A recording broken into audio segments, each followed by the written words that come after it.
Supporters of a proposed 1% sales tax increase in Baldwin County held an emergency rally today. This after a gubernatorial candidate announced he's not in favor of the tax.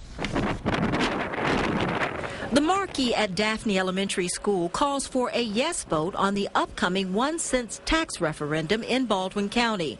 But parents, school officials, and elected leaders who gathered outside the school Sunday say they're not happy about recent remarks from gubernatorial candidate Bradley Byrne. You know, I was obviously disappointed. This is a local issue. Diane Brewer is a parent of 2 children in the Baldwin County school system. She says Byrne's recent comment to the media stating he intends to vote against the tax is not what the schools need right now.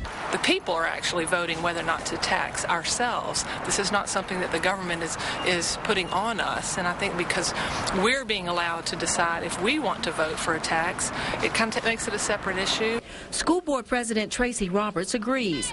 Roberts says Byrne's suggestion to reform equity funding in the state isn't enough. Talk of equity funding is a long-term solution, and it's a long time coming. We can't wait. Our kids need for us to do something for them now. The Education Coalition, spearheading the campaign to get the tax passed, has sponsored many of the Yes Vote events, including a march and rally last weekend. Denise D'Oliveira is the executive director of the coalition's Daphne chapter. We already knew we had a lot to do here in the last 2 days to reiterate what's at stake.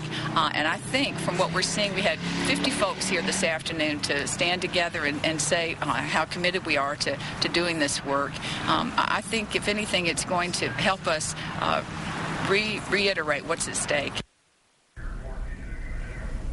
Fox 10 News was unable to reach Bradley Byrne for a comment today. The tax referendum is Tuesday.